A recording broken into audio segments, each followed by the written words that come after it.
थोड़ा ध्यान रखो। बीजेपी चाहती है कि से चलाया जाए और एक पश्चिम में पूरा मैसेज दिया जाए। तो क्या लग रहा है सर, इतने सारे नाम दिए, नामों की लिस्ट में आपका नाम आया, मेरठ नाम आ गया, इच्छा क्यों नहीं आ रहा? अब ये तो आपको पार्टी से पूछना चाहिए। फाइनली ये डिसीजन मेरा तो नहीं है, ये डिसीजन उन्होंने लिया है सबने मिलकर, तो आप उनसे पूछेंगे। आप चाहते थे चुनाव लड़ना, आप चाहते थे चुनाव लड़ना। फाइनली यस, इस बार जरूर। क्या मानसिकता लेकर यहाँ पर आए हैं, किस तरीके से आप लोगों के बीच में जाएंगे, क्या सोच रहेगी, क्या बातें करेंगे लोगों से, वो बताइए थोड़ा सा। अब भविष्य की बात है, मुझसे प्रेजेंट में क्यों पूछ रहे हैं? कोई प्लानिंग होगी आपकी, कोई प्लानिंग? मैं जो पल जैसे आता है मैं उसको उसी तरह से जीता। कुछ चीजें होती हैं अभी यहाँ, बहुत सारी चीजें तो मुझे खुद भी नहीं पता है ना। पहली बार ये मेरे साथ हो रहा है, पहली बार मैं ऐसा कर रहा हूँ। मैं किस तरह से इसको सोचूंगा, किस तरह से कोई चीज होती है, जब हम एक विचार एक लक्ष्य लेकर चलते हैं, जब वो सेटल इन हो धीरे धीरे होने लगता है, तब हम अपनी एक स्ट्रैटेजी बनाते हैं, ठीक है ना। जब तक हमें पता ही नहीं कि हमारी नीचे जमीन क्या है, नीचे जमीन पे खड़े हैं, तब तक हम ये कैसे सोचें कि उसमें हम क्या बोलेंगे, कितना उगेगा, हमें नहीं पता। तो अभी तो जमीन बन रही है, ये जो विचार है अभी तो विचार था। दोनों चीजों में सर कितना अंतर मानते हैं कि वहाँ एक तरफ आपने राम का किरदार निभाया, यहाँ अब आपको राजनीति को 8 सालों में आपको करना पड़ा है? पहली बात तो है कि मैं राजनीति मैं नहीं करूंगा, जिसे हम राजनीति की परिभाषित राजनीति हम कहते हैं, वो मैं नहीं करूंगा। वो मुझसे होती नहीं, मुझे पता भी नहीं है कि वो कैसे की जाती है, न मेरा कोई शौक है।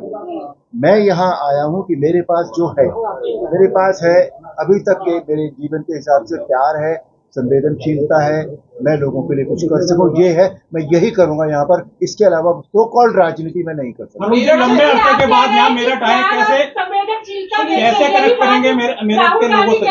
एक वक्त में एक व्यक्ति बोलेगा तो इतिहास बता दीजिए, क्या आपका नाता रहा है, वो सारी बातें बता दीजिए। मेरी पैदाइश मेरठ में हुई है, हापुड़ बस स्टैंड उस वक्त का, उसके बराबर में ठीक एक मोहल्ला है रामनगर, वहाँ मैं पैदा हुआ था। फिर मेरठ में मेरठ से मेरी पढ़ाई हुई है। पहले सरस्वती शिशु मंदिर में मैंने पढ़ा, उसके बाद मैंने गवर्नमेंट इंटर कॉलेज जो बेगमपुर पर है, वहाँ से मैंने अपनी पढ़ाई की। मेरठ के लोगों से कैसे कनेक्ट करेंगे सर, इतने लंबे अर्से के बाद मेरठ आना हुआ है सर?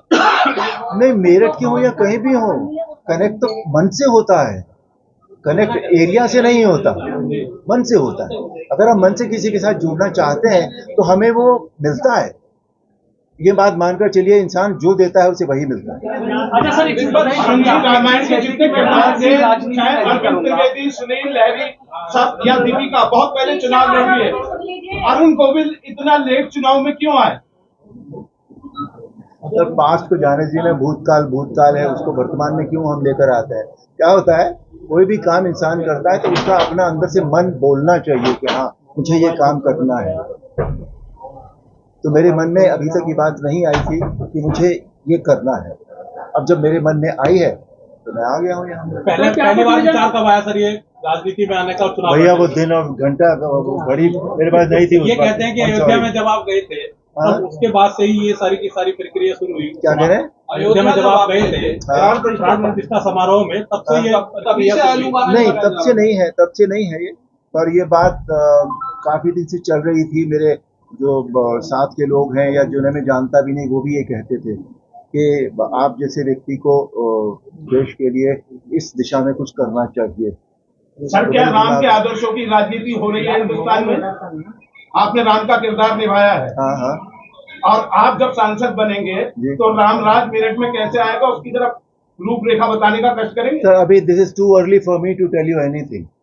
अभी परसों तो नाम अनाउंस हुआ है, आज मैं आपके पास यहाँ आया हूँ। इस विचार को, जैसा मैंने कहा, मेरे अंदर पूरी तरह समा लेने दीजिए मुझे, उसके बाद मैं आपको बताऊंगा कि क्या प्रक्रिया है। भारतीय जनता पार्टी का टारगेट है 400 पार और मेरठ महत्वपूर्ण सीट है। पिछली बार जो जीत हुई थी मेरठ के सांसद लोकसभा चुनाव में, तो 4700 वोट, बहुत कम अंतर होता है। पता है। तो ये अंतर को कैसे कवर करेंगे? जीत बड़ी हो, क्योंकि आप खुद भी एक राम अवतार के रूप में यहाँ पर आए हैं, तो लोगों के जो मन में है वो राम की छवि आपकी है।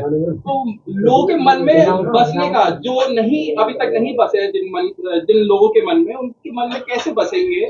और क्या 400 टारगेट पूरा कर पाएगी भाजपा आपके अकॉर्डिंग? नहीं, भाजपा, ये तो पक्की बात है कि भाजपा 400 का आंकड़ा जरूर पार करेगी। तो आपने ये पूछा कि कैसे बसूंगा मैं मन में लोगों को, तो जिन लोगों के मन में तो मैं ऑलरेडी हूँ, तभी तो मैं यहाँ हूँ। जिनके नहीं, क्योंकि 4700 वोट बहुत जिनके नहीं है तो उनके लिए मैंने कहा कि जो मैंने अभी पहले भी आपसे कहा कि मेरे पास जो है मैं वही उनको दे पाऊंगा, है ना, कहीं और से तो लाऊंगा नहीं। तो मेरे पास प्यार है, संवेदनशीलता है, उन्हें अगर मेरी बात समझ में आ जाएगी तो मैं उनके भी मन में सर, अभी आपने एक बात करी थी कि मैं वो सियासत नहीं करूंगा जो चल रही है, फिर राम से क्या उम्मीद की जाए कि वो कौन सी सियासत करेंगे? राम ने कौन सी सियासत की थी, ये बताइए? की थी कोई सियासत की थी राम जी ने? ये है कि बीजेपी के जो स्थानीय नेता हैं लोकल का टिकट ना होने से नाराज है। जो अंदरूनी राजनीति होगी बीजेपी नेताओं की, भाजपा की, उसे कैसे रोकेंगे? और सब नेताओं को साथ मिलकर लेकर चलना एक चुनौती होगी आपके लिए। अगर ऊपरी तौर पे आपके यहाँ ऐसा नहीं होगा तो राजनीति है, राजनीति में अंदर खाने भीतर बात होता है। राजनीति में ही नहीं, ये सब जगह होता है, समझे ना? जो अवसर जिसे जो पाना चाहता है, अगर उसे अवसर नहीं मिलता तो यह हर जगह होता है। नाराज कार्यकर्ताओं को किस तरीके से मनाएंगे? अरे बोलने दो यार, उसी का सवाल के जवाब। अरे जवाब तो देने दो जी, बोलिए। जवाब लगभग सारे दे दिए। पीछे का जवाब नहीं जारी है। वाले सवाल का जवाब दे रहे थे अरुण जी। मैं आपसे बार बार यही कह रहा हूँ कि ये हर जगह होता है, सिर्फ राजनीति में ही नहीं होता। खराब लगती हैं कुछ बातें, सबको खराब लगती है, हमें भी लगती है, आप भी लगती है, सब इंसान है, मानव है। लेकिन ये हमारा कर्तव्य होता है कि हम उनकी नाराजगी को दूर कर पाए। और हम कैसे कर पाएंगे? वो हम अपने व्यवहार से कर पाएंगे। जो हमारा व्यवहार होगा उनके लिए, जो तो उसी से हम कर पाएंगे। और ऐसा मेरा हमेशा का मानना है कि अगर आप किसी को प्यार से बात करते हैं तो वो आदमी कभी भी आपको गाली देकर नहीं जाएगा। एक बार तो जरूर सोचेगा कि नहीं यार, ये आदमी प्यार से बात कर रहा है, ये आदमी ठीक है। मेरठ के मन में अभी तक आप अभी एक सवाल ये है कि भाई 2-3 व्यक्ति एक साथ मत पूछो प्लीज। जनता ये जानना चाह रही है कि यदि आप यहाँ से जीत जाते हैं तो सांसद के पास अपनी परेशानी लेके कैसे जाएंगे? क्या मेरठ में रहेंगे आप? देखिए, पहली बात तो ये है कि अगेन भविष्य की बातें मुझे नहीं पता होती, ये समय बताएगा। पीछे भी लोग खड़े हुए हैं, कभी सुन लीजिए आप। आपने कहा कि मुद्दे नहीं, आप प्यार और संवेदनशीलता लेके आए हैं मेरठ की जनता के लिए। राहुल गांधी भी लगातार भारत जोड़ो यात्रा में मोहब्बत की दुकान की बात करते थे और वही प्यार की बात आप कर रहे हैं, क्या कहना चाहते हैं? वो क्या कहते हैं मुझे इससे कोई फर्क नहीं पड़ता, किन शब्दों का इस्तेमाल करते हैं मुझे इससे भी कोई फर्क नहीं पड़ता। मैं अपने प्रति जानता हूं कि मैं अपने विचारों के प्रति, स्वयं के प्रति और बाकी लोगों के प्रति कितना ईमानदार हूं, समझे ना? वो आपको जब समय आएगा तब समझ में आएगा। पेश कर रही है बीजेपी, लेकिन कुछ सी ग्रेड फिल्मों में आपने काम किया है। उनके सोशल मीडिया ने आपके जो सी ग्रेड फिल्म में A+ का सर्टिफिकेट जिन्हें मिला है उसके वीडियोस निकाल के अक्सर सर्कुलेट करने शुरू कर दिए। तो विपक्ष इसका इस्तेमाल, जहाँ पक्ष राम की छवि, उधर आपके सी ग्रेड हीरो की छवि, उसमें कैसे तालमेल बिठाएंगे? वो तालमेल मेरा काम नहीं है। पहली बात तो ये है, उनका काम जो है वो कर सकते हैं, वो कर रहे हैं। जो मुझे करना होगा वो मैं करूंगा। It's as simple as that। आप किसी को कैसे रोक तो नहीं सकते हैं, लेकिन हमें ये देखना होगा कि कौन सी चीज फाइनली विजय हासिल करती है। सर एक सवाल बीच में जीत के बाद रहेंगे आप? जनता के बीच में रहेंगे, उनकी परेशानियां, उनके सुख रहेंगे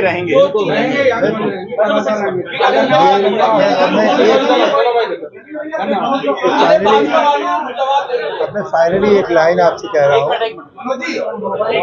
मेरा ये भरसक प्रयत्न होगा कि मैं उन लोगों के प्रति, उनके विश्वास के प्रति जो मुझे यहाँ लेकर आएंगे, उनके विश्वास के प्रति मैं हमेशा ईमानदार रहूं, ये मेरा पूरा प्रयत्न है। अच्छा सर, एक सवाल बस मुझे बता दीजिए, समाजवादी पार्टी अलग घेराबंदी कर रही है, हाथी अलग आपके सामने आपके राह रोकने के लिए आ गया, तो वहां से आप आए, ऐसा कौन सा ब्रह्मास्त्र लेके आए कि आपको लग रहा है कि विजय पताका फहरा देंगे आप?